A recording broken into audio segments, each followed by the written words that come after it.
ಪುಸ್ತಕ ಬೆಟ್ಟದ ಜೀವ. ಲೇಖಕರು ಡಾಕ್ಟರ್ ಕೆ ಶಿವರಾಮ ಕಾರಂತ. ಅಧ್ಯಾಯ 1.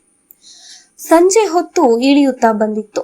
ದಿನವೆಲ್ಲವೂ ಗೊತ್ತು ಗುರಿ ಇಲ್ಲದೆ ಅಲೆದಲೆದು ಆಯಾಸಗೊಂಡು ನನ್ನ ಮೈ ತುಂಬಾ ಬೆವರು ಇಳಿಯುತ್ತಾ ಬಂದಿತ್ತು. ಆ ದಿನ ಬೆಳಿಗ್ಗೆ ನಾನು ಹಿಂದನಹಳ್ಳಿಯಿಂದ ಹೊರಟಿದ್ದೆ. ಯಾವುದೋ ಕೆಲಸದ ಸಲುವಾಗಿ ಊರೆಲ್ಲ ಅಲೆದಾಡಿ ನಡು ಮಧ್ಯಾಹ್ನಕ್ಕೆ ಸಮನಾಗಿ ಸುಬ್ರಹ್ಮಣ್ಯ ಊರನ್ನು ಸೇರಿದೆ. ಯಾವುದೋ ಒಂದು ಹೋಟೆಲ್ ಅನ್ನು ಸೇರಿ ಅವರು ಕೊಟ್ಟಿದ್ದನ್ನು ಕಾಫಿಯೆಂದು ಕುಡಿದು ತೃಪ್ತಿಗೊಂಡುದು ಆಯಿತು. ತೃಪ್ತಿಯ ಪ್ರಶ್ನೆಯೂ ಇರಲಿಲ್ಲ. ಹಸಿದ ಹೊಟ್ಟೆಗೆ ಏನಾದರಿಷ್ಟು ತಿಂಡಿಯೋ ತೀರ್ಥವೋ ಬಿದ್ದಿದ್ದರೆ ಸಾಕಾಗಿತ್ತು. ಆ ಊರಲ್ಲಿ ನನ್ನ ಪರಿಚಯಸ್ಥರು ಯಾರೂ ಇಲ್ಲವೆಂದಲ್ಲ, ಆದರೆ ಕೆಲಸ ಕೈಗೂಡದಂದು ಮನಸ್ಸಿಗೆ ನೆಮ್ಮದಿ ತೋರದಾಗ ಅಪರ ವೇಳೆಯಲ್ಲಿ ಅರಸಿ ಇನ್ನೊಬ್ಬರ ಮನೆಯನ್ನು ನುಗ್ಗಿ ಅವರ ಒಲೆಯಲ್ಲಿ ಕಿಚ್ಚು ಸ್ಥಾಪನೆಗೊಳ್ಳುವ ಮುಹೂರ್ತವನ್ನು ಎದುರು ಕಾಯಲು ಮನಸ್ಸು ಉಂಟಾಗಲಿಲ್ಲ. ಅದರಿಂದಾಗಿ ಹೋಟೆಲಿನ ಕಾಫಿ ನೀರಿನಲ್ಲೇ ನಾನು ಅಮೃತವನ್ನು ಅರಸಬೇಕಾಗಿತ್ತು. ಅಲ್ಲೇ ಅಂಗಳದಲ್ಲಿ ಅಗಲವಾದೊಂದು ಮಂಚವಿದ್ದುದನ್ನು ಕಾಣುತ್ತಲೇ ಇಲ್ಲಿ ಮಲಗಿಕೊಂಡರೆ ಆಕ್ಷೇಪವಿಲ್ಲವೆಲ್ಲ ಎಂದು ಕೇಳಿದೆ. ಆಕ್ಷೇಪವೇನು ಎಂದರು ಹೋಟೆಲಿನ ಯಜಮಾನರು. ಸದಾ ನಿದ್ರೆಯಲ್ಲಿರುವ ಆ ಊರಲ್ಲಿ ಈ ಉತ್ತರವೊಂದು ಸೋಜಿಗವೆನಿಸಲಿಲ್ಲ. ಮೇಲೆ ಅದು ನನ್ನ ಬಳಲಿದ ಶರೀರಕ್ಕೆ ಒಂದು ಅನುಕೂಲವಾಗಿಯೂ ಇತ್ತು. ಅದರಿಂದಾದ ತೊಡಕು ಇಷ್ಟೇ. ನನಗೆ ಎಚ್ಚರವಾದಾಗ 4 ಗಂಟೆ ಹೊಡೆದು ಹೋಗಿತ್ತು. ನಾನಿನ್ನೂ ತೀರಾ ಅವಸರವಾಗಿ ನಡೆದಲ್ಲಿ ಅಂದಿನ ಕತ್ತಲು ತುಂಬುವುದರೊಳಗಾಗಿ 12 ಮೈಲಿ ದೂರದ ಪಂಜವನ್ನು ಸೇರಬಹುದು ಎಂದು ಬಗೆದು ಹೊರಟೆ. ಬೆಟ್ಟಗಳ ಎಡೆಯಲ್ಲಿ ನೀಳವಾದ ಉನ್ನತ ವೃಕ್ಷಗಳ ತಂಪಿನಲ್ಲಿ ನಾನು ನಡೆಯುತ್ತಿದ್ದಂತೆ ಅದೇ ಕಾಡಿನ ಮರೆಯಲ್ಲಿ ಸೂರ್ಯ ನನ್ನನ್ನು ವಂಚಿಸಿದ್ದನ್ನು ಯಾರು ಬಲ್ಲರು? ನಾನು ಬರಿಯ 1 ತಾಸಿನ ಹಾದಿಯನ್ನು ಸರಿದಿದ್ದೇನೆ ಎನ್ನುವಷ್ಟಕ್ಕೆ ಬಾನು ಕೆಂಪಡರಿದುದು ಕಾಣಿಸಿತು. ಹೀಗೆ ಕಾಯಿತು ಎಂದು ನನ್ನ ಅರಿಷ್ಟ ವಾಚನ್ನು ನೋಡಿದರೆ ಅದು ಸತ್ಯಾಗ್ರಹ ಹೂಡಿತ್ತು. ನಿಂತ ಗಡಿಯಾರವನ್ನು ನಂಬಿ ಹೊರಟ ನಾನು ಮೋಸಕ್ಕೆ ಗುರಿಯಾದನೆಂದು ಹೇಳಬೇಕೆ? ಹಾಗೆಂದು ಕಾಲನ್ನು ತಿರುಗಿಸಿ ಹೊರಟ ಸುಬ್ರಹ್ಮಣ್ಯದ ಕಡೆಗೇನೆ ಮರಳಲು ಮನಸ್ಸಾಗಲಿಲ್ಲ. ಅತ್ತ ಮರಗಳ ತಂಪು, ಇತ್ತ ನೆಲದ ತಣಸು ರಾತ್ರಿ ನನ್ನನ್ನು ಎದುರು ಕಾದಿದ್ದ ಕಾಡಿನ ಚಳಿಯ ಸೂಚನೆಯನ್ನು ಕೊಟ್ಟವು. ನನ್ನೆಲ್ಲ ಯೋಚನೆಗಳು ರಾತ್ರಿ ಎಲ್ಲಿಗೆ ಹೋಗಿ ಮಲಗಬೇಕು, ಎಲ್ಲಿ ಬೆಚ್ಚಗಿನ ಚಾವಡಿ ದೊರಕೀತು ಎಂಬ ಹಂಬಲದಲ್ಲೇ ಮುಳುಗಿದ್ದವು. ಈ ಯೋಚನೆಗಳಿಂದ ಭಾರವಾದ ನನ್ನ ಅಡಿಗಳು ತಾಸಿಗೆ 2 ಮೈಲಿನ ವೇಗದಿಂದಲೂ ಚಲಿಸದಿದ್ದಲಾರವು. ಅಷ್ಟರಲ್ಲಿ ನನ್ನ ಬೆಂಗಡೆಯಿಂದ ಯಾರೋ ಗಟ್ಟಿಯಾಗಿ ಮಾತನಾಡುತ್ತಾ ಬರುವಂತೆ ಕೇಳಿಸಿತು. ಹಿಂದಿರುಗಿ ನೋಡಿದೆ. ಹಳ್ಳಿಯ ಗೌಡರಿಬ್ಬರು ಕಂಕುಳಲ್ಲಿ ಕೋಳಿಗಳೆರಡನ್ನು ಸಿಕ್ಕಿಸಿಕೊಂಡು ಬರುತ್ತಿದ್ದರು. ಅವರಲ್ಲೊಬ್ಬನ ಕೈಯಲ್ಲಿ ರುಂಡಹೀನವಾದ ಬೇರೊಂದು ಹುಂಜವು ಕುಣಿಯುತ್ತಿತ್ತು. ಆ ದಿನದ ಕೋಳಿ ಅಂಕದಲ್ಲಿ ವಿಜಯಿಗಳಾದ ಅವರು ನನ್ನನ್ನು ಗಮನಿಸದೆ ಮುಂದೆ ಹಾಯ್ದು ಸರಿದು ಬಿಟ್ಟರು. ನಾನೇಕೆ ಅವರನ್ನು ಮಾತನಾಡಿಸದೆ ಸುಮ್ಮನಾದೆ ಎಂದು ನನಗನಿಸಿತು. ನಾನಿದ್ದ ಕಾಡು ದಾರಿಯ ನೆನಪಾಗಿ ಅಂಜಿಕೆ ಹುಟ್ಟಿ, ಹೋಯ್, ಇಲ್ಲಿಂದ ಪಂಜಕ್ಕೆ ಎಷ್ಟು ದೂರ ಎಂದು ಅವರನ್ನು ಕರೆದು ಕೇಳುವಂತಾಯ್ತು. ಪಂಜ ಇಲ್ಲೆಲ್ಲಿ? ಇದು ಗುತ್ತಿಗಾರರು ಸುಳ್ಳೆ ರಸ್ತೆ ಅಲ್ಲವೇ ಎಂದರು ಅವರು. ನಾನು ಗಾಬರಿಯಿಂದ ಕಕ್ಕಾಬಿಕ್ಕಿಯಾದೆ. ಅವರ ಕಾಲನ್ನು ತಡೆದರು. ನನ್ನ ದಿಗಿಲುಗಾರಿಕೆಯನ್ನು ಕಂಡು, ಎಲ್ಲಿಗೆ ಹೋಗುವವರು ನೀವು? ಪಂಜಕ್ಕೇನು? ಪಂಜದ ಹಾದಿ ಸುಬ್ರಹ್ಮಣ್ಯದಲ್ಲೇ ನಿಮ್ಗೆ ತಪ್ಪಿತು ಎಂದರು. ತಿರುಗಿ ಅಲ್ಲಿಗೆ ಹೋಗುವುದೇ ಒಳ್ಳೆಯದು ಎಂದು ಉಪದೇಶ ಕೂಡ ಮಾಡಿದರು. ನಾನು ಬೆಪ್ಪಾದೆ. ಸುಮ್ಮನೆ ಹೀಗೆ ಹೋದರೆ ಎಲ್ಲಿಗೆ ಹೋಗುತ್ತೆ ಅಂತ ಕೇಳಿದೆ. ಆ ದಿನದ ಸೋಲು ಪರಮಾವಧಿಯ ನಿರಾಶೆಯಲ್ಲಿ ಕೊನೆಗೊಂಡಿತ. ಇದು ಗುತ್ತಿಗಾರನ ಸೇರುತ್ತದೆ ಎಂದರು ಅವರು. ಅಲ್ಲಿಗೆ ಎಷ್ಟು ದೂರ? ಅಲ್ಲಿಗೆ ಇನ್ನೂ 6-8 ಮೈಲ್ಗಳು ಉಂಟು. ಆದರೆ ಕತ್ತಲಾಯ್ತಲ್ಲ, ಹಾದಿಯಲ್ಲಿ ಮನೆ ಮಠಗಳು ಇಲ್ಲ. ಇದು ರಾತ್ರಿ ಒಬ್ಬೊಬ್ಬರೇ ತಿರುಗುವ ರಸ್ತೆಯೂ ಅಲ್ಲ. ಮೇಲೆ 1 ತಿಂಗಳಿನಿಂದಲೂ ಈ ಹಾದಿಯಲ್ಲಿ ಹುಲಿಯ ಉಪದ್ರ ಹೆಚ್ಚಿದೆ. ಊರು ಮನೆಯವರಾದ ನಮಗೇನೆ ಹೆದರಿಕೆ ಬರುವಾಗ ಎಂದರು. ಅವರು ರಪರಪನೆ ಕಾಲು ತೆಗೆದು ಸಾಗುತ್ತಿದ್ದುದರ ಅರ್ಥ ಈಗ ಚೆನ್ನಾಗಿ ಹೊಳೆಯಿತು. ಆದರೂ ಮಾಡಲೇನು? ನಾನು ಮೂಕನಂತೆ ಅವರಷ್ಟೇ ಬೀಸನೆ ಹೆಜ್ಜೆ ಹಾಕುತ್ತಾ ಹೊರಟೆ. ಇನ್ನು ಪಡುವಣದಲ್ಲಿ ಬಾನಿನ ಹೊಳಪು ಕಾಣಿಸುತ್ತಿದ್ದಾದರೂ ನನ್ನ ಪಾಲಿಗೆ ಕಗ್ಗತ್ತಲೆಯೇ ಕವಿದಿತ್ತು. ಈಗಾಗಲೇ ಕಾಡಿನ ಮಗ್ಗುಲಿಂದ ಆನೆಗಳು ನನ್ನನ್ನು ಅಟ್ಟಿ ಬರುತ್ತಿರುವಂತೆ ಕಾಣಿಸಿತು. ಹುಲಿಯ ಬೆದರಿಕೆಯೂ ಮನದಲ್ಲಿ ತುಂಬಿತ್ತು. ಇದರಿಂದ ಎದೆಯ ಬಡಿತ ಗುಡುಗುಗಳಿಗಿಂತ ಮಿಗಿಲಾದ ಬಿರುಸಿನಿಂದ ಬೆದರಿಸುವಂತೆ ಕಾಣಿಸಿತು. ಹತ್ತಿರ ಯಾವ ಪೇಟೆಯೂ ಸಿಗಲಾರದೆ ಎಂದು ಕೇಳಿದೆ. ಪೇಟೆಯಲ್ಲಿಂದ 1-2 ಗುಡಿಸಲುಗಳು ಜೋಪಡಿಗಳು ಸಿಗಬಹುದು, ಆದ್ರೆ ಪರಸ್ಥಳೀಕರು ಹೋಗಿ ಮಲಗಿಕೊಳ್ಳಬಹುದಾದ ತಾವು ಅವಲ್ಲ. ನಿಮ್ಮ ಊರ್ಯಾವುದು? ಅವರು ಏನೋ ಒಂದು ಹಳ್ಳಿಯ ಹೆಸರನ್ನ ಹೇಳಿದ್ರು. ಅದು ಊರಿನ ಹೆಸರಾಗಿರುವ ಬದಲು ಅವರ ಮನೆಯ ಸಂದಿನ ಹೆಸರಾಗಿ ನನಗೆ ಕಂಡಿತು. ಅದನ್ನು ಕೇಳಿ ನೆನಪು ಉಳಿಯುವಂತೆಯೂ ಇರಲಿಲ್ಲ. ನಿಮ್ಮ ಜೊತೆಯಲ್ಲಿ ಬಂದರೆ ರಾತ್ರಿ ಉಳಿದುಕೊಳ್ಳಲು ಒಂದಿಷ್ಟು ಜಾಗ ಕೊಡಿಸುತ್ತೀರಾ ಎಂದು ಕೇಳಿದೆ. ನಾನಿಷ್ಟು ದೀನನಾದುದು ನನ್ನ ತಿಳಿವಿಗೆ ಬಂದಿರಲಿಲ್ಲ. ಬಂದರೂ ನಾನು ಏನನ್ನೂ ಮಾಡುವಂತಿರಲಿಲ್ಲ. ಅಯ್ಯೋ, ನೀವು ಬ್ರಾಹ್ಮಣರಾಗಿ ಕಾಣಿಸ್ತೀರಿ, ನಾವು ಗೌಡ್ರು. ನಿಮಗೆ ಮಲಗಲು ಒಂದು ದಿಂಬು ಕಂಬಳಿ ಚಾಪೆ ಕೊಡುವ ಯೋಗ್ಯತೆ ನಮಗೆಲ್ಲಿದೆ? ನೀವು ಊಟವಿಲ್ಲದೆ ಮಲಗುವ ಹಾಗೂ ಇಲ್ಲ. ಹಾಗೆ ಮಲಗಿದ್ರೆ ನಿದ್ದೆಯೂ ಬರಲಾರದು. ನಿಮ್ಮನ್ನು ಕಂಡರೆ ಪೇಟೆ ಶಹರಿನವರಾಗಿ ಕಾಣಿಸುತ್ತೀರಿ. ನಾನು ಕೇಳಿದುದನ್ನು ಸಲ್ಲಿಸುವ ಯೋಚನೆಗಿಂತ ಅವರು ಕೇಳಿದ್ದನ್ನು ಉತ್ತರಿಸುವ ಪೇಚಟಕ್ಕೆ ಸಿಗಬೇಕೆ?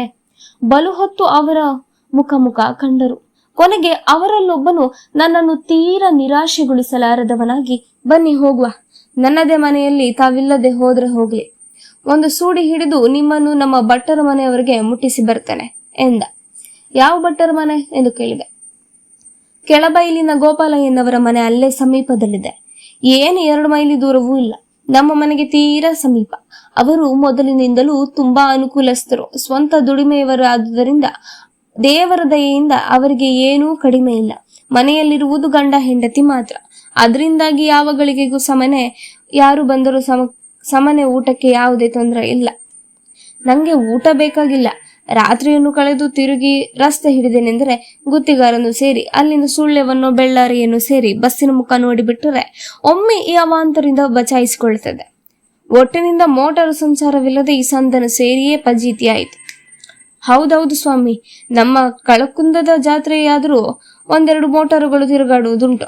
ಅದು ಈ ದಾರಿಯಲ್ಲ, ಪಂಜದ ರಸ್ತೆಯಲ್ಲಿ. ಈಗ ಯಾವುದೂ ಇಲ್ಲ. ನೀವು ನಡೆದೇನೆ ಹೋಗ್ಬೇಕು. ನಡೆಯುವವರಿಗೆ ಸುಳ್ಳೆವು ಸಮನೆ, ಬೆಳ್ಳಾರಿಯೂ ಸಮನೆ. ದೂರ 2 ಒಂದೇ ಆದೀತು. ನನ್ನ ಕಾಲುಗಳು ನನ್ನ ಜೀವವನ್ನೇ ಸೆಳೆದು ತಿನ್ನುತ್ತಿದ್ದವು. ಹಿಂದಣ 2 ದಿನಗಳಲ್ಲೂ ಅವು ಅಲೆದಲೆದು ಸೋತಿದ್ದವು. ಈಗಂತೂ ಮಲಗಲು ನನ್ನ ಜೀವ ಅತಿಯಾಗಿ ಹಮ್ಮಲಿಸುತ್ತಿತ್ತು. ಮನೆಯೇ ಬೇಕೆಂದಿರಲಿಲ್ಲ. ಮರದ ಮಗ್ಗುಲಲ್ಲೂ ಕಾಲು ಚಾಚಲು ನಾನು ಸಿದ್ಧನಿದ್ದೆ. ತಡೆಯಲಾರದಷ್ಟು ಹಸಿವು, ನೀರಡಿಕೆಗಳೂ ಆಗಿದ್ದವು. ಅವನ್ನು ಮರೆತು ಬಿಡುತ್ತಿದ್ದೆ. ಆ ಕಾಡಿನ ಬೆದರಿಕೆಯೊಂದಕ್ಕಾಗಿ ಮನುಷ್ಯನಿರುವ ಗೂಡನ್ನು ಸೇರಲು ಹವಣಿಸಬೇಕಾಗಿತ್ತೆ ವಿನ ಬೇರೆ ಏನಲ್ಲ. ಈ ಹಂಬಲದಿಂದಲೇ ಆ ಗೌಡರನ್ನು ಹಿಂಬಾಲಿಸಿದೆ. ಅವರು ಸರಿದತ್ತ ನಾನು ಸರಿದೆ. ಹಾಗೆ 1 ತಾಸಿನ ಕಾಲು ನಡೆಯಾದರೂ ಸಾಗಿದ್ದಿರಬೇಕು. ರಾಜಮಾರ್ಗಗಳನ್ನು ಬಿಟ್ಟು ರೋಟನ್ನು ಹಿಡಿದು ಕೊನೆಗೆ ಅದನ್ನು ಬಿಟ್ಟು ಕಾಲುದಾರಿಯನ್ನು ತುಳಿಯತೊಡಗಿದ್ದಾಯಿತು. ನನ್ನ ಮಾರ್ಗದರ್ಶಕರು ಅಲ್ಲೇ ಹುಟ್ಟಿ ಬೆಳೆದವರು. ಆ ಕತ್ತಲೆಯಲ್ಲೂ ಕಾಡಿನ ಹಕ್ಕಿಗಳಂತೆ ಮರ ಬೇರು ಪೊದೆಗಳ ಎಡೆಗಳಿಂದ ರುಮುರುಮೂ ಸಾಗುತ್ತಿದ್ದರು. ಅವರ ಬಾಯಿಯೂ ಸುಮ್ಮನಿರದು. ಅವರು ಎಷ್ಟು ಸಮೀಪದಲ್ಲಿ ಸರಿಯುತ್ತಿದ್ದರೂ 100 ಗಜ ದೂರಕ್ಕೆ ಕೇಳುವಷ್ಟು ಗಟ್ಟಿಯಾಗಿ ಬದರುಕೊಂಡೇ ನಡೆಯುತ್ತಲಿದ್ದರು. ಒಮ್ಮೊಮ್ಮೆ ಇವರು ಕಳ್ಳಕಾಕರೆ ಎಂಬ ಅನುಮಾನ ನನಗೆ. ಕೊನೆಗೆ ತಮ್ಮ ಧ್ವನಿಯು ತಮಗೇನೇ ಧೈರ್ಯ ಹುಟ್ಟಿಸಲು, ಹುಲಿಯ ಭೀತಿಯನ್ನು ಪರಿಹರಿಸಲು ಈ ತರ ಬೊಬ್ಬಿಟ್ಟು ಮಾತನಾಡುತ್ತಿರಬೇಕೆಂದು ಅನಿಸಿತು. ಒಮ್ಮೆಗೆ ಮುಂದೆ ಸಾಗುತ್ತಿದ್ದ ಗೌಡ ನಿಂತು ಬಿಟ್ಟ. ಅಣ್ಣೆರೆ, ನಾಳೆ ಸಿಗುತ್ತೇನೆ ಎಂದ. ನನ್ನ ನೆನಪಾಗಿ ನಮ್ಮ ಮನೆ ಬಂದಿತ್ತು. ನೀವು ನಮ್ಮ ದೇರಣ್ಣನ ಒಟ್ಟಿಗೆ ಹೋಗ್ಬಿಡಿ, ನಾಳೆ ನೋಡುವ ಎಂದು ಕಣ್ಮರೆಯಾಗಿ ಬಿಟ್ಟ. ಅವನು ಅಸ್ತಂಗತನಾದ 100 ಗಜದ ಆಚೆ ಒಂದು ಮಿಣುಕು ದೀಪ ಉರಿಯುತ್ತಲಿತ್ತು. ಅದೇ ಅವನ ಮನೆ ಇರಬೇಕು ಎನಿಸಿತು. ಇನ್ನೊಂದು 100 ಗಜ ದೂರ ನಾನು ದೇರಣ್ಣನ ಹಿಂದಿನಿಂದ ಸಾಗಿದೆ. ಗುಡ್ಡದ ದಾರಿಯನ್ನು ಬಿಟ್ಟು ಗದ್ದೆಯ ಏರಿಗೆ ಇಳಿದೆವು. ಅದಾಗಲೇ ಹನಿಯಿಂದ ಒದ್ದೆಯಾದ ನೆಲ ನನ್ನ ಹಿಮ್ಮಡಿಗಳನ್ನು ಕಚ್ಚತೊಡಗಿತು. ಆಗಿನ ಮುಸುಕು ಕತ್ತಲಲ್ಲಿ ಗದ್ದೆ ಅಂಚುಗಳ ಅಂಕುಡೊಂಕು, ಎಡಬಲದ ಹಾದಿಯಲ್ಲಿ ಒಬ್ಬರನ್ನೊಬ್ಬರು ಅಂಟಿಕೊಂಡು ಸರಿಯುವಂತೆ ದೇರಣ್ಣನ ಹಿಂದೆ ನಾನು ಸರಿದೆ. ಈ ಪಯಣಕ್ಕೂ ಕೊನೆ ಬಂದಿತು.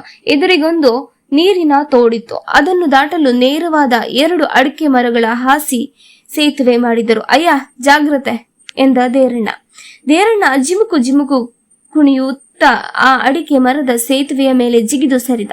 ನಾನು ಜೀವ ಹಿಡಿದು ನಿಂತೆ, ಕುಳಿತೆ. ಕೊನೆಗೆ ಚತುಷ್ಪಾದ ಪ್ರಾಣಿಯಂತೆ ಅತೀವ ಸಾಹಸದಿಂದ 4 ಗಜ ದೂರವನ್ನು ದಾಟಿ ತಿರುಗಿ ಮನುಷ್ಯನಾದೆ. ಹೋಗಿ ಸೇರಿದುದು ದೇರಣ್ಣ ಗೌಡನ ಮನೆಯ ಅಂಗಳವನ್ನು. ಮನೆಗೆ ಕಾಲಿರಿಸಿದ ಗೌಡ, ಮಗು ಶೇಷ, ಒಂದು ಸೂಡಿ ಮಾಡು ಎಂದನು. ಒಬ್ಬ ಚಿಕ್ಕ ಹುಡುಗ ಕಾಣಿಸಿಕೊಂಡನು.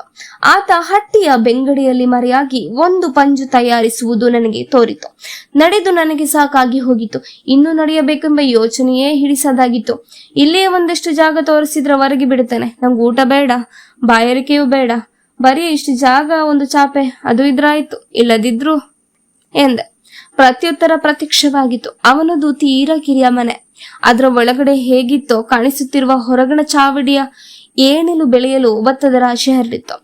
ಅಂಗಳದಲ್ಲಿ ಚಪ್ಪ ಹೂಡಿರಲಿಲ್ಲ. ಭತ್ತ ಕುಟ್ಟಿ ಅಕ್ಕಿ ಮಾಡುವ ತನಕ ಅಲ್ಲಿರುವ ಜಾಗ ಮನೆಯವರಿಗೇನೇ ಸಾಲದು ಎಂದ ಆತ. ಅಷ್ಟರಲ್ಲಿ ಸುಡಿಯನ್ನು ಬಿಗಿದು ಊರಿಸಿಕೊಂಡು ಶೇಷ ಬಂದ. ಅದರ ಬೆಳಕಿನಲ್ಲಿ ನನ್ನ ಮಾರ್ಗದರ್ಶಕನ ಭವ್ಯ ನೀಳ ಶರೀರ, ಬಿಳುಪು ಕರಿಮಿಶ್ರಿತವಾದ ಮೀಸೆಯ ಕುಡಿ, ತುಸುವೆ ಸಂಜೆ ಬಾನಿನ ಬಣ್ಣ, ತಾಳಿದ ಕಣ್ಣಿನ ಬಣ್ಣ ಇವುಗಳ ನಿಕಟ ಪರಿಚಯವಾಯಿತು.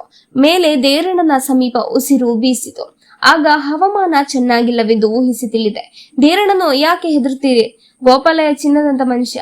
ಮನೆಗೆ ಬಂದವರಿಗೆ ದೇವರಂತ ಸಮಾನ ಮಾಡುವರು. ನಮ್ಮ ಮನೆಯಿಂದ ಗಟ್ಟಿಯಾಗಿ ಕೂಗಿದ್ರೆ ಅವರ ತೋಟಕ್ಕೆ ಕೇಳಿಸ್ತದೆ ಎಂದು ಮುಂದಕ್ಕೆ ನಡೆದ. ಅಷ್ಟಾದರೂ ಉಪಕಾರವೆರಗುವಷ್ಟು ಅವನು ಅಮಲು ರಹಿತನಾದದ್ದು ನನ್ನ ಭಾಗ್ಯವೆಂದು ಯೋಚಿಸಿ ಹಿಂಬಾಲಿಸಿದೆ. ಬೀಸುವ ಸುಡಿಯ ಇಳಿ ಏರು ಬೆಳಕಿನಲ್ಲಿ ನಾನು ಸಾಗುತ್ತಿರುವುದು ಒಂದು ಬೋಳುಗುಡ್ಡದ ಸೆರಗಿನಲ್ಲಿ ಎಂಬ ಅನುಭವವಾಯಿತು. ಮುಂದೆ ಮುಂದೆ ದಾರಿಯಂತೂ ತೀರ ಕಿರಿದಾಯಿತು. ಗುಡ್ಡದಿಂದ ಕೊರಕಲೊಂದಕ್ಕೆ ಇಳಿಯಿತು. ಆ ಚೀಚಿನ ಗುಡ್ಡಗಳ ಬರೆ ನನ್ನ ಮೈಯನ್ನು ಸವರುತ್ತಿತ್ತು. ನೆಲ ಇಳಿಜಾರಾಗಿ ತೀರಾ ನಯವಾಗಿತ್ತು. ಅಯ್ಯ, ಮೆಲ್ಲಗೆ, ಗಂಟಿ ತಿರುಗಾಡುವ ಜಾಗ ಜಾರುತ್ತೆ, ಸ್ವಲ್ಪ ಮೆಲ್ಲಗಿಳಿರಿ ಎಂದ. ತನ್ನ ದೀವಿಟಿಗೆಯನ್ನು ತಲೆಗಿಂತಲೂ ಎತ್ತರವಾಗಿಸಿ ಏರಿಸಿ ಹಿಡಿದ. ಅದರಿಂದ ಕತ್ತಿನ ತನಕ ಕತ್ತಲೆ ತುಂಬಿಕೊಂಡಿತು. ನಾನಂತೂ ತೀರ ಎಚ್ಚರದಿಂದಲೇ ಹೆಜ್ಜೆಯ ಮೇಲೆ ಹೆಜ್ಜೆ ನೆರೆಸಿ ಆ ಪ್ರಪಾತವನ್ನು ಇಳಿದೆ. ಎದುರಿಗೆ ಅನುವಾದುದು ಅಡಿಕೆ ಮರದ ಸೇತುವೆ. ಈಗ ಬೆಳಕಿನಲ್ಲಿ ಅದರ ಮಹಿಮೆ ಚೆನ್ನಾಗಿ ಕಾಣಿಸುವಂತಿತ್ತು.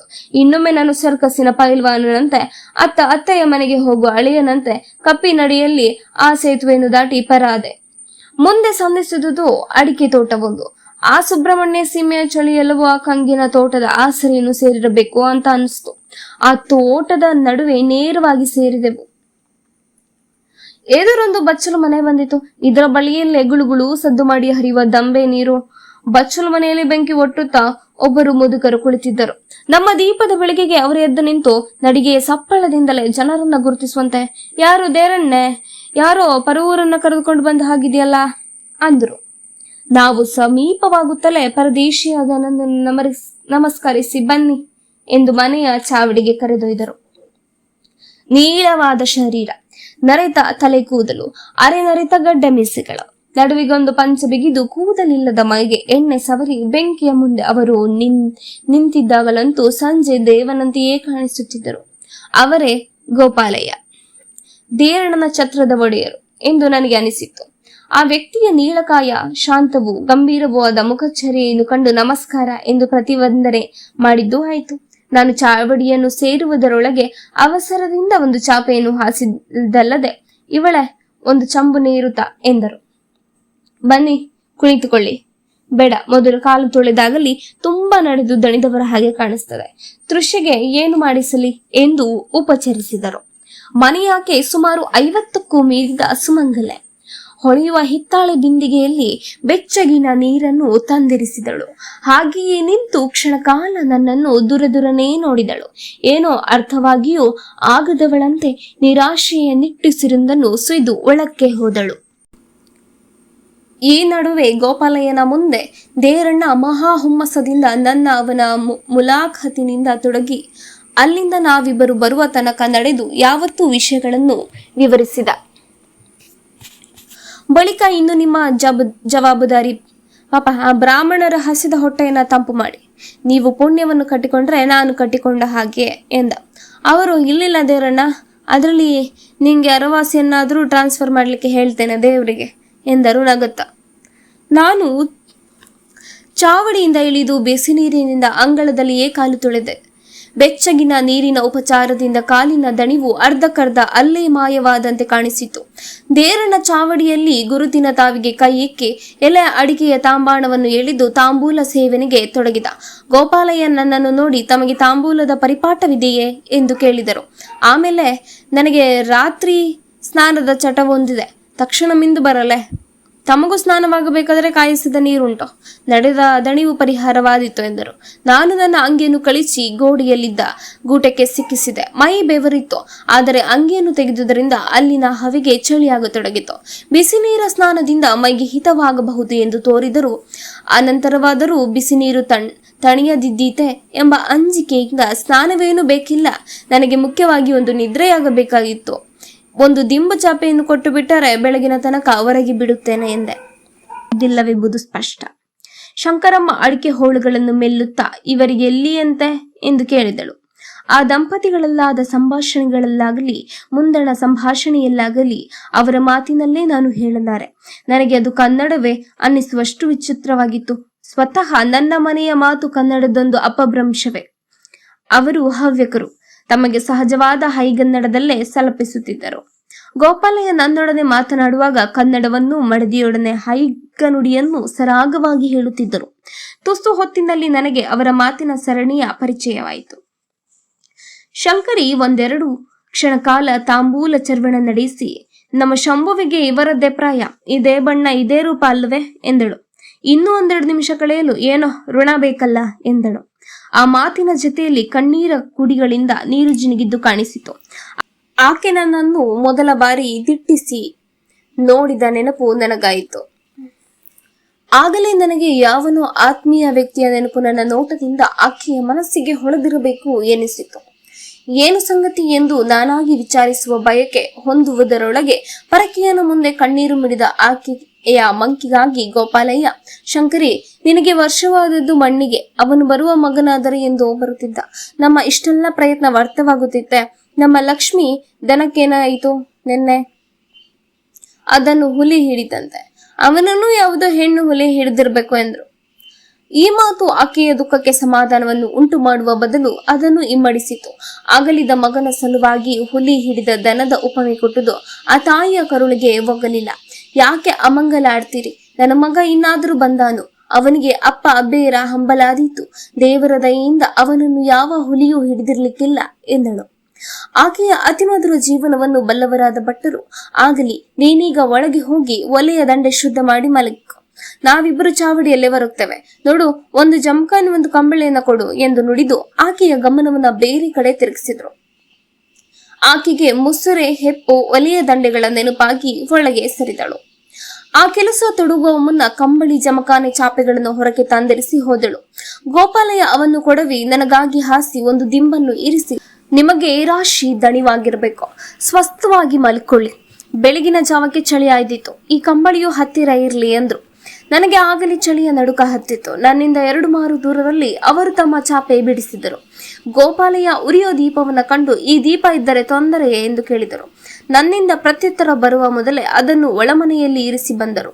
ತಾವು ಚಾಪೆಯ ಮೇಲೆ ಮೈ ನೀಡುತ್ತಾ, ಶಂಕರಿ, ನಾನು ಮಲಗಿಕೊಳ್ತೇನೆ, ಪುಡಿ ಕಟ್ಟು, ನನ್ನ ತಲೆ ದಿಸೆಯಲ್ಲಿದೆ ಎಂದು ಹೇಳಿ ವಿರಮಿಸಿದರು. ನಾನು ಮಲಗಿಕೊಂಡಿದ್ದೇನೋ ನಿಜ, ಆದರೆ ನನಗೆ ನಸ್ಯದಿಂದ ಉಂಟಾದ ಜಾಗರಣೆ ತಿರುಗಿ ಸುಲಭದಲ್ಲಿ ಕೊನೆಗಾಣುತ್ತಿರುವಂತಿರಲಿಲ್ಲ. ನನ್ನ ಮನವೆಲ್ಲ ಆ ಮುತ್ತೈದೆಯ ಮನಸ್ಸನ್ನು ಕೊರೆಯುತ್ತಿದ್ದುದೇನೋ ಎಂಬ ಊಹಾರಾಜ್ಯಕ್ಕೆ ಸುರಿಯಿತು. ಅದೆಷ್ಟು ತೀವ್ರವಾಗಿರಬಹುದೆಂಬುದು ಅವರ ಮೈಮನಗಳಲ್ಲಿ ಹೊಮ್ಮುವಂತಿತ್ತು. ಆದರೂ ಅದರ ಸ್ಪಷ್ಟ ಚಿತ್ರ ಪರಕೀಯನಾದ ನನಗೆ ಆಗುವ ಬಗ್ಗೆ ಹೇಗೆ? ಆ ಮನೆಯಲ್ಲಿ ಯಾರ್ಯಾರು ಇದ್ದಿರಬಹುದು? ದೇರಣ್ಣನೂ ಅಂದಿದ್ದ, ಈಗ ನಾನು ಕಂಡಿದ್ದೇನೆ ಗಂಡ ಹೆಂಡರಿಬ್ಬರದೇ ಗುಡಿಸಲು ಅದೆಂದು. ನಾನು ಹಾಯ್ದು ಬಂದಿದ್ದ ಅಡಿಕೆ ತೋಟ ಹೀರಿದಾಗಿಯೇ ಕಾಣಿಸಿತು. ಆದರೆ ಮನೆಯ ವಟಾರದಲ್ಲಿ ಮಕ್ಕಳ ದನಿಯನ್ನು ಕೇಳಿರಲಿಲ್ಲ. ಅವರ ಮಾತುಗಳಲ್ಲಿ ಮೂಡಿದ ಮಗನೊಬ್ಬನ ಬಿಂಬವನ್ನು ಬಿಟ್ಟು ಇಲ್ಲಿ ಇತರ ಮಾನವ ರೂಪಗಳು ಮೂಡುವಂತಿರಲಿಲ್ಲ. ಗಂಡ ಹೆಂಡಿರಿಬ್ಬರೇ ರಾಮನಿಗಾಗಿ ಕಾದು ಕುಳಿತ ಶಬರಿಯಂತೆ ಬಾರದ ಮಗನೊಬ್ಬನ ಸಲುವಾಗಿ ತಪ್ಪಿಸುತ್ತಿರುವರೆಂಬುದು ಅವರ ಮಾತಿನಿಂದ ತೋರುವಂತಿತ್ತು. ಆದರೆ ಮುಪ್ಪಿನ ಹಿರಿಯರನ್ನು ಇಂಥ ಧ್ಯಾನದಲ್ಲಿ ಕೆಡವಿ ಕಣ್ಮರೆಯಾದ ಆ ಮಗನಾದರೂ ಎಂಥವನಿರಬೇಡ? ಅವನು ದುಶ್ಶೀಲನೆ, ನಿರ್ದಯನೆ, ವ್ಯಸನಿಯೇ? ಹೀಗೆ ನನ್ನ ಅನುಮಾನಗಳು ಒಂದನ್ನೊಂದು ಹಿಂಬಾಲಿಸುವಂತಾಯಿತು. ಆದರೆ ಅವರೇ ಮನಸ್ಸಿನಿಂದ ಮರೆಯಿಸಲು ಯತ್ನಿಸುತ್ತಿದ್ದ ಆ ವಿಚಾರವನ್ನು ನಾನು ಅವರ ನೆನಪಿಗೆ ತಂದುಕೊಟ್ಟು ನನ್ನ ಸುದ್ದಿಯ ಹಸಿವನ್ನು ಹಿಂಗಿಸಿಕೊಳ್ಳಬೇಕೆ? ಅದು ಒಪ್ಪಿದ ರೀತಿ ನನಗೆ ಎನಿಸಲಿಲ್ಲ. ಬೇಡವೆಂದರೂ ನನಗೆ ನಿದ್ರೆ ಬರಲೊಲ್ಲದು. ನನ್ನ ಶೀಲವೇ ಅಂಥದ್ದು. ನಿದ್ರೆ ಮಾಡುವುದರಲ್ಲಿ ನಾನು ನಿಸ್ಸೀಮನಾದರೂ ಒಮ್ಮೆ ಒಂದು ಯೋಚನೆ ಬೆನ್ನು ಹತ್ತಿತೆಂದರೆ ನಾನು ಅದರ ಬೆನ್ನು ಹತ್ತಿ ಕೊನೆಗೆ ನನ್ನ ಬಾಲದ ಮೇಲೆ ನೊಣ ಕಚ್ಚುವ ನಾಯಿಯಂತಾಗುವುದು ನನ್ನ ಹಣೆ ಬರಹವಾಗಿತ್ತು. ಇಂಥ ಸ್ಥಿತಿಯಲ್ಲಿ ಸುಮ್ಮನೆ ಕುಳಿತಿರಲಾರದೆ ಮಾತಿಗೊಂದು ನೆಪ ಸಿಕ್ಕಿದರೆ ಗೋಪಾಲಯ್ಯನವರನ್ನು ಕೇಳಿಯೇ ಬಿಡಬಹುದಲ್ಲ ಎಂದು ಹಂಬಲಿಸುತ್ತಿದ್ದೆ. ಶಂಕರಮ್ಮ ಒಳಗಿಂದ ಏನೇನೋ ಹಾಡನ್ನು ಹಾಡುತ್ತಾ ತನ್ನ ಕೆಲಸ ನಡೆಸುತ್ತಿದ್ದಳು. ಕೊನೆಗೆ ಉಸ್ಸಮ್ಮ ಎಂದು ಉಸಿರೆಳೆದು ಕೇಳಿಸಿತು. ಇದು ಅವಳ ಕೆಲಸದ ಮುಕ್ತಾಯ ಸಂಕೇತವಾಗಿದ್ದಿರಬೇಕು. ಅವಳು ಹೊರಗೆ ಬಂದಳು. ಗಂಡನ ಬಳಿಗೆ ಬಂದು ಅವರ ತಲೆದಿಂಬಿನ ಬಳಿ ಕೈಯಾಡಿಸಿ ನಸ್ಯವನ್ನು ಹುಡುಕಿದಿರಬೇಕು. ಅದನ್ನು ಸೇವಿಸಿದ ಸದ್ದು ಕೇಳಿಸಿತು. ಅಲ್ಲಿಂದ ಅವರಿಗೆ ಯಾವ ಊರು, ಎಲ್ಲಿಗೆ ಬಂದದಂತೆ, ಏನು ಕೆಲಸ, ನಡೆದು ಎಷ್ಟು ಆಯಾಸವಾಗಿತ್ತೋ ಏನೋ ಎಂದು ಒಮ್ಮೆಗೆ 4-6 ಪ್ರಶ್ನೆಗಳನ್ನು ಕೇಳಿದಳು. ಗೋಪಾಲಯ್ಯನವರಿಗೂ ಎಚ್ಚರವಿದ್ದಿತ್ತು. ಅವರು ಮೆಲ್ಲಗೆ ಒಳಗನಿಂದ ಸ್ವಲ್ಪ ಮೆಲ್ಲಗೆ ಮಾತಾಡು, ಅವರಿಗೆ ನಿದ್ರೆ ಬಂದಿದೆ, ಎಚ್ಚರವಾಗಬಾರ್ದಲ್ಲ ಎಂದು ಹೆಂಡತಿಯು ಕೇಳಿದ ಪ್ರಶ್ನೆಗಳಿಗೆ ಉತ್ತರವನ್ನು ಸಲ್ಲಿಸುತ್ತಾ ಹೋದರು. ಯಾರೋ ಬ್ರಾಹ್ಮಣರಂತೆ, ಊರು ಪುತ್ತೂರಂತೆ, ಸುಬ್ರಹ್ಮಣ್ಯಕ್ಕೇನು ಕೆಲಸದ ಮೇಲೆ ಹೋಗಿದ್ರಂತೆ. ಹಿಂದಿರುಗುವಾಗ ಗೊತ್ತಿಲ್ಲದೆ ಪಂಚದ ರಸ್ತೆ ಹಿಡಿಯೋ ಬದಲು ಗುತ್ತಿಗಾರ ರಸ್ತೆ ಹಿಡಿದ್ರಂತೆ. ತುಂಬಾ ಸುತ್ತಿ ದಣಿದಾಗಿದೆ. ಹಾಗಾಗಿ ನಾನು ಹೆಚ್ಚಿಗೆ ಅವರನ್ನ ಮಾತಾಡಿಸಲು ಹೋಗ್ಲಿಲ್ಲ. ಈಗೀಗ ನಮ್ಮ ಹಳ್ಳಿಗಾಗ್ಲಿ ನಮ್ಮ ಮನೆಗಾಗ್ಲಿ ಹೆಚ್ಚಿನ ಪರವೂರಿನವರು ಬರೋದು ಕಡಿಮೆ ಅಲ್ವಾ? ಹೌದು, ಯಾರು ಬರಬೇಕು? ಇದೇನೋ ರಾಜ್ಯ ಮಾರ್ಗವೇ? ಹಿಂದಿನ ದಿನಗಳಲ್ಲಾದ್ರೆ ಗಾಡಿ ಹಾದು ಕಾಲು ದಾರಿ ಎಂದು ಜನರು ಅಲ್ಲಲ್ಲಿ ನಿಂತು ಹಳ್ಳಿ ಹಾದಿಯನ್ನ ಹಿಡಿದು ಹೋಗುವಾಗ ಒಬ್ಬರಲ್ಲ ಒಬ್ಬರು ಮನೆಗೆ ಬರ್ತಿದ್ರು. ಈಗ ಯಾರು ಹಾಗೆ ತಿರುಗಾಡುವವರು? ಏನಿಲ್ಲವಾದ್ರೂ ಸೈಕಲ್ ಮೆಟ್ಟಿಕೊಂಡು ಕ್ಷಣಕ್ಕೆ ಮುಂದೆ ಹೋಗಿ ಬಿಡ್ತಾರೆ. ಅದೆಲ್ಲ ಯಾಕೆ? ಕಳೆದ ವರ್ಷ ಊರಿಗೆ ಬಂದ ಕೆಲಸದ ಆಳುಗಳು ಈ ವರ್ಷ ಬರುವುದು ಕಷ್ಟ. ಈ ವರ್ಷ ಬಂದವರು ಮುಂದಿನ ವರ್ಷ ಬರ್ತಾರೆ ಎಂಬ ಧೈರ್ಯ ಇಲ್ಲ. ಈ ಜ್ವರದ ಕೊಂಪೆಗೆ ಮರಳಿ ಯಾರು ಬರಬೇಕು ಹೇಳು? ಯಾರು ಬರುವುದಾದ್ರೂ ಇವರ ಹಾಗೆ ಹಾದಿ ತಪ್ಪಿ ಬರಬೇಕೆ ಹೊರತು, ಅದು ನಮ್ಮ ಕೆಳಬೈಲಿನ ಸಂದಿಗೆ ಬರಬೇಕಾದ್ರೆ ಕಾಟು ಮೂಲೆಯಿಂದ ನಾರಾಯಣ ಆಳುಗಳು, ಇಲ್ಲವಾದ್ರೆ ಹೊಗೆ ಸೊಪ್ಪಿನ ತುಂಡಿಗಾಗಿ ನಮ್ಮ ದೇರಣ, ಇಷ್ಟೇ ಮಂದಿ. ಒಮ್ಮೆ ಗಂಡಸರ ಜಾತಿ ಆದರೂ ಅಪ್ಪಿ ತಪ್ಪಿ ಬರೋದುಂಟು. ಆದ್ರೆ ಮಾತ್ರ ಹೆಂಗಸರು ಹುಳು ಒಂದೇ ಒಂದು ಸುಳಿಯ ಹಾಗಿಲ್ಲ. ಅವರ ಮಾತಿನೊಡನೆ ನನ್ನ ಧ್ವನಿಯನ್ನು ಸೇರಿಸಲು ಇದು ತಕ್ಕ ವೇಳೆ ಎಂಬುದನ್ನು ಅರಿತು ನಾನು, ನೀವು ಇದೇ ಊರಿನಲ್ಲಿ ಹುಟ್ಟಿ ಬೆಳೆದವರಲ್ವೇ ಅಂತ ಕೇಳಿದೆ. ಓ, ನಮ್ಮ ಬಾಯಿ ಅಬ್ಬರಕ್ಕೆ ನಿಮ್ಗೆ ಎಚ್ಚರವೂ ಆಗ್ಬಿಡ್ತೇನೋ. ನೋಡಿದೆ ಶಂಕ್ರಿ, ನಿನ್ನ ಬಾಯಿ ಸಣ್ಣದು ಮಾಡು ಅಂದ್ರೆ ನೀನ್ ಕೇಳ್ಬೇಕೆ? ನಿನ್ನ ಗಂಟ್ಲು ಅಂದ್ರೆ ದೇವ್ರ ಕೊನೆ ಶಂಖ. ತನ್ನ ಮೇಲುಗೊರಳಿಗಾಗಿ ಗಂಡಸರು ಸಲ್ಲಿಸಿದ ಬಿರುದನ್ನು ಸ್ಮರಿಸಿ ಆಕೆ ನಕ್ಕಳು. ಹೌದು, ನಾನು ಮಾತನಾಡಿದ್ದು ಸ್ವಲ್ಪ ಗಟ್ಟಿಯಾಯಿತು ಅಲ್ವೇ ಅಂದಳು. ಅವರ ಸಮಾಧಾನಕ್ಕೆ ನನ್ನ ಕುತೂಹಲಕ್ಕೂ ಸಮವಾಗುವಂತೆ ನಾನಿಂದೆ. ಏನಾಯ್ತೀಗ? ಊಟ ಮಾಡುವ ಮೊದಲೇ ನನಗೆ ನಿದ್ದೆ ಆಗಿ ಹೋಗಿತ್ತು. ಈಗಂತೂ ಕಣ್ಣು ಬಾಡುವುದಿಲ್ಲ. ಅಲ್ಲದೆ ನಿಮ್ಮ ಈ ಊರಿಗೆ ನಾನು ತೀರ ಹೊಸವ. ರಸ್ತೆಯನ್ನು ಬಿಟ್ಟು ಇಷ್ಟು ದೂರದಲ್ಲಿರುವ ಈ ಕಗ್ಗಾಡಿನ ಸಂಧಿಯಲ್ಲಿ ನೀವೆಲ್ಲ ಮನೆ ಮಾಡಿಕೊಂಡಿರುವುದನ್ನ ನೋಡಿದ್ರೆ ನಂಗೆ ಆಶ್ಚರ್ಯವಾಗುತ್ತೆ. ಇಲ್ಲಿ ಹರದಾರಿಗೊಂದು ಒಕ್ಕಲು ಮನೆ ಇದೆಯೋ ಇಲ್ವೋ, ಅಲ್ಲಿ ಇಲ್ಲಿ ಹುಲಿಯ ಉಪದ್ರ, ಕಾಡಾನೆಗಳ ಸಂಚಾರ ಇದೆ ಅಂತಾರೆ. ಇಂಥದ್ರಲ್ಲಿ ನಿಮ್ಮ ದಿವಸ ಹೇಗೆ ಕಳೆಯುತ್ತೆ ಎಂಬ ಯೋಚನೆಯಲ್ಲಿ ನನಗೆ ನಿದ್ರೆಯೂ ಬರಲಿಲ್ಲ. ನಮ್ಮದೇನು ಹುಚ್ಚೆ, ಇಲ್ಲೇ ಇದ್ದು ಇದೇ ನಮ್ಗೆ ರೂಢಿಯಾಗಿದೆ. ಪೇಟೆಯಿಂದ ಬಂದ ನಿಮ್ಗೆ ಇದೊಂದು ವಿಶೇಷವಾಗಿ ಕಾಣಿಸಬಹುದೇ ಹೊರತು ಇಲ್ಲಿ ನಿಮ್ಗೆ ಬೇಸರ ಆಗುದಿಲ್ವಾ? ಬೇಸರ ಉಂಟು ಎಂದ್ರೆ ಉಂಟು, ಇಲ್ಲ ಅಂದ್ರೆ ಇಲ್ಲ ಎಂದರು ಭಟ್ರು. ಅದನ್ನು ತಿದ್ದುಪಡಿ ಮಾಡುವವರಂತೆ ಅವರ ಮಡದಿ ಮೆಲುದುನಿಂದ ನಿರುತ್ಸಾಹವಾಗಿ, ಹಾಗೆ ಬೇಸರವಾಗದೇ ಇರ್ತದೆಯೇ, ಮನುಷ್ಯ ಜೀವವಲ್ವಾ ಎಂದು ಅರೆಕ್ಷಣದ ಬಳಿಕ, ಅಂದ್ರೆ ಅವರ ಗಂಡಸರು ಅವ್ರಿಗೇನು, ಸೊಂಟಕ್ಕೆ ಕತ್ತಿಯನ್ನು ಸಿಕ್ಕಿಸ್ಕೊಂಡು ತೋಟಕ್ಕೆ ನಡೆದರು. ಅಲ್ಲಿ ಅಡಿಕೆ ಹೆಕ್ಕಿಯರು. ಆಳುಗಳನ್ನ ಕರೆದು ಹಾಗೆ ಮಾಡಿ ಹೀಗೆ ಮಾಡಿ ಅಂದರು. ಬೇಸರ ಕಳೆಯಲು ತಾವು ಆಳುಗಳನ್ನೇ ಕಾಡಿಗೆ ಹೋಗಿ ಸೊಪ್ಪನ್ನು ಹರಿದರು.